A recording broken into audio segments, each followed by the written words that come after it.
یہ نظر نہ ہوئی کوئی ایکس رے کی ریز ہوئی جو کپڑے وپڑے پھاڑ کر سوٹر ووٹر پھاڑ کر ڈاکٹر صاحب بیٹھے ہوئے ہیں بتائیں گے پھاڑ کر باقاعدے دلوں کے جو تصویریں نکالتی ہے وہ یہ مشین ایکس رے ہوئی یہ نظر نہ ہوئی. سنو جناب ایسی نظریں میں آپ کو یہ حکایت اولیاء میں اشرف علی صاحب تھانوی کی بھی بتاؤں. ان کے ہاں لوگ تعویذ لینے آتے تھے. ایک بزرگ تھے دیوبند کے تو کہتے تھے جا تیرے بیٹا ہوگا جا تیرے بغیر پوچھے ہوئے کہتے تھے جا تیرے بیٹا ہوگا. وہ کہتے جا تیری بیٹی ہوگی. جو بھی آتا کہتے تعویذ لینے والے. کسی نے پوچھا حضور آپ کو کیسے معلوم؟ یہ تو کہنے لگے اصل میں جب وہ آتے ہیں تو میرے سامنے ان بچوں کی تصویریں آ جاتی ہیں پھٹ سے میں کہہ دیتا ہوں.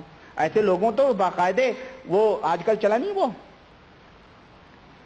عربی میں نہیں بھائی فوٹوگرافی نہیں سائنس نے اور ترقی کی ہے. ابھی وہ جو بکروں کو کیا کہتے ہیں اس کو الٹرا ساؤنڈ بھی نہیں پیارے ابھی وہ چلا ہوا ہے. سائنس نے ترقی کی ہے نسخہ بنانے کا جس کو ناسخ عربی میں کہتے ہیں اور اس کو انگلش میں وہ جو گائےوں کو بناتے ہیں بھائی وہ کر کے کہتے ہیں اس کی نسل ہوگی پھر اس سے بچہ پیدا ہوں گے تو سیم وہی شکل وہی صورت. کلوننگ کہتے ہیں اس کو. کلوننگ ایسے لوگوں کو تو باقاعدے اس دور میں کلوننگ کر کے رکھنا چاہیے تھا دیوبند کے لوگوں کو کہ آج کل کے لوگوں الٹرا ساؤنڈ سب فیلڈ سب کو سائیڈ میں رکھ کے انہی لوگوں کو بٹھا دینا چاہیے تھا. ہے کہ نہیں؟ اعوذ باللہ. اب اس نے بھی نظر ڈالی کہ کچھ ہے بھی معلوم. اب وہ بزرگ کہہ رہے ہیں میں نے اس کے باطن پہ نظر ڈالی اس کے اندر کچھ بالکل خالی ہے. پھر اس کے شیخ کو دیکھا وہ بھی خالی اس کے شیخ کو دیکھا وہ بھی خالی اس کے شیخ کو دیکھا وہ بھی خالی. لیکن اس شیخ کو دیکھا تو انہیں اہل اللہ پایا اور دیکھا کہ وہ منتظر کھڑے ہیں کہ کب اس پاگل کی زبان سے نکلے اور میں دکان الٹ دوں. یہ مرے ہوئے لوگ ایسا لگتا ہے یہ مرتے نہیں ہیں. یہ زمینوں کے نیچے دفن ضرور ہوتے ہیں لیکن یہ نکل کر کے پھر اوپر باہر آ جاتے ہیں. پھر یہ دوسرا اوتار لیتے ہیں. شاید یہ گھومتے ہیں روح بھٹکتی ہے ان کی. اگر یہ جنتی تھے تو جنت کی وہ ہوائیں جنت کی وہ نعمتیں وہ چھوڑ کر کے دنیا میں کیوں بھاگ کے آئیں؟ کیا ضرورت تھی جہنم میں آنے کی؟ دنیا تو ویسے بھی قید خانہ. اگر یہ جہنمی تھے تو کیا داروغ جہنم اتنے کمزور ہیں کہ ان سے فائٹ کر کے بھاگ کر کے دنیا میں آ رہی ہیں؟ یہ کون ہیں؟ یہ کون سی مخلوق ہیں؟ کوئی کہہ سکتا ارے تم وہابیوں کی سمجھ میں آنے والی بات نہیں ہے یہ ولی اللہ ہے. ابے یہ جاہل یہ بے شرع فاسق و فاجر یہ ولی اللہ ہو سکتا ہے؟ تم تو کہو اگر تم آسمان پہ اور تمہارے اعلیٰ حضرت نے کہا ہے ہم نہیں کہتے اسی ملفوظ کے اندر تمہارے اعلیٰ حضرت نے کہا ہے کہ اگر کوئی بے شرع جاہل آسمان کے اوپر مسلح بچھا کر کے چلے شریعت کا مخالف ہو تو وہ شیطان ہے وہ ولی اللہ نہیں ہے. تو بتاؤ یہ بے شرع ولی اللہ کیسے ہو گیا؟ اور یہ تو خود ہی کہہ رہے ہیں کہ یہ تو خالی ڈبہ ہے اس کے اندر تو کچھ بھی نہیں ہے. لیکن کہتے ہیں نہیں تم دامن پکڑ لو بھلے تم فاسق و فاجر رہو بھلے تم بے نمازی رہو. تم بے نمازی صحیح تمہارا وہ پیر بھی بے نمازی صحیح تمہارا وہ پیر بھی بے نمازی صحیح تمہارا وہ پیر بھی بدعقیدہ صحیح. لیکن جو سلسلہ لگا ہے قادریہ نقشبندیہ چشتیہ شہروردیہ کا ارے وہ فیضان تو وہاں سے غوث اعظم کا آ رہا ہے نا. ارے وہ سب کو بخشوا لیں گے سب کو. یہ عقیدہ امت کے سامنے بیان کیا جا رہا ہے. اور سنو حد ہو گئی بددینی کی. کہتے ہیں کہ ائمہ دین فرماتے ہیں کہ حضور غوث اعظم کے دفتر میں دفتر یعنی ریکارڈ کاپی جو ہوتی ہے بھائی ریکارڈ کہتے ہیں ان کے دفتر میں حضور اعظم کے دفتر میں قیامت تک کے مریدین کے نام درج ہیں. یہ سنی تھی آپ نے یہ باتیں؟ یہ میرے عزیزو یہ کرشمہ سازیاں ہیں کس کی؟ صالحین بزرگوں کی شان میں غلو کرنے کی. یہ ہم جب اسلام ہی سو جائے گا تو بے دینی پنپے گی نہیں. بتاؤ اسلام اگر غافل ہو جائے تو بے دینی پنپے گی کہ نہیں پنپے گی؟ سامنے بیٹھے اسلام بے خبر ہیں اسلام غافل ہو چکے ہیں. یہ دیکھیں یہ اسلام تو نہیں ہے اسلام کے ماننے والے ہیں لیکن جب یہ اسلام کے ماننے والے غافل ہو جائیں گے ہمارے اسلام بھائی تو بے دینی پنپے گی کہ نہیں؟ جب آپ سامنے بیٹھ کر کے اس طرح خراٹے لیں گے تو اللہ ہی بھلا کرے. بہرحال رات کے 11:15 ہو رہے ہیں 11:20 میں بھی اپنی بات یہ دفتر مبارک پر کہہ کے بند کر رہا ہوں. شاید نیند آ رہی ہے آپ لوگوں کو. کہتے ہیں اعلیٰ حضرت کہ قیامت کے مریدین کے نام قیامت تک کے جو مریدین ہیں.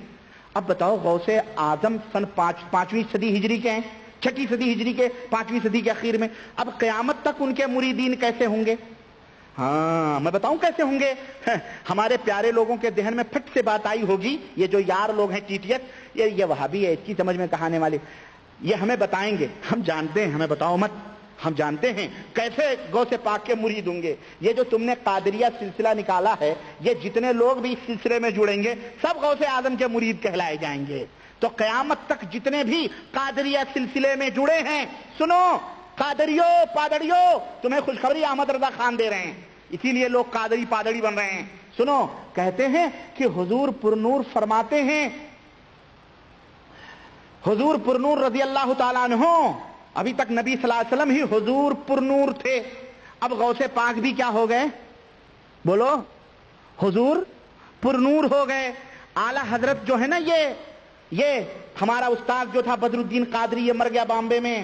سرتی تمباکو فقیر محمد بڑی زبردست کھاتا تھا یہ. اب پان سے ہمیشہ ہونٹ لال، اور بالکل جیسے تمباکو کڑوا ہوتا ہے نا، ایسے یہ بھی بالکل کڑوا تھا. فارسی کی پہلی دوسری مجھے پڑھائی ہے اس نے بالکل. اور پگڑ پیلے کلر کا باندھتا تھا، بال ٹھاکرے والا. ہاں وہی گیروے کلر کا پیلا رہتا تھا اس کا پگڑ. تو سنو، یہ تو کہتا حضور پرنور، یہ خود اس کو لکھ رہا ہے احمد رضا خان صاحب کو. سنو، کہتے ہیں حضور پرنور رضی اللہ عنہ فرماتے ہیں، کیا فرماتے ہیں؟ سنو، علامہ حالی نے کسی زمانے میں کہا تھا کہ نبی کو جو چاہیں خدا کر دکھائیں، اماموں کا رتبہ نبی سے بڑھائیں.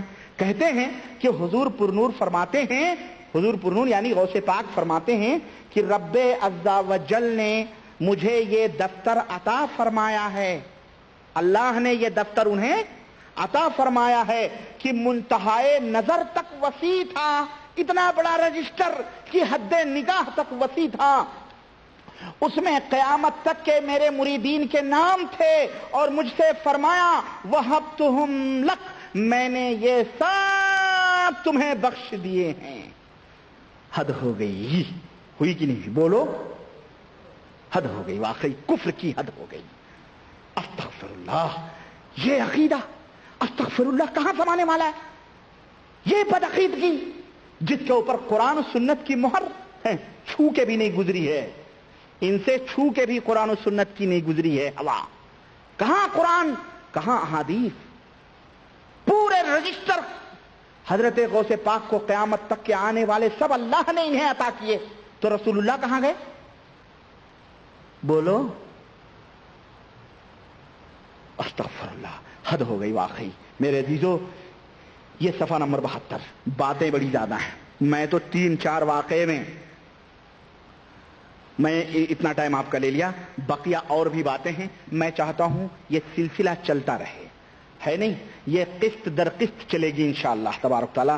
یہ پوری بدعقیدگیاں میں لا کر کے بیان کروں گا، تاکہ آپ حضرات آنکھیں کھولو اور صرف قرآن کریم اور محمد الرسول اللہ صلی اللہ علیہ وسلم کی صحیح احادیث، جن باتوں پر عرش والے رب کے فرمان کی، قرآن کی مہر ہو اور مدینے والے نبی کے فرمان کی مہر ہو، وہی باتیں ہمارے عقیدہ، عمل، اخلاق کے لیے درست اور بہتر ہیں، اور جن باتوں کے اوپر ان کی مہر نہ لگی ہو ہمارے لیے وہ نہایت ہی زہر سے بھی زیادہ نقصان دہ اور بدبودار ہے کہ نہیں ہے؟ یہ اس فتنے میں، اس پرآشو دور میں، اس فتنے کے دور میں ہمارا یہی منہج ہے اور ہمارا یہی طریقہ ہے. اللہ وحدہ لا شریک سے دعا ہے کہ اللہ تعالی ہمیں اور آپ کو نیک عمل کرنے کی توفیق عطا فرمائے، اور ہم سب کو قرآن و سنت پہ چلنے کی توفیق عطا فرمائے. آمین یا رب العالمین. وصلی اللہ علی نبینا محمد وعلی آلہ وصحبہ اجمعین. والسلام علیکم ورحمۃ اللہ وبرکاتہ. ایک اعلان اور معذرت کے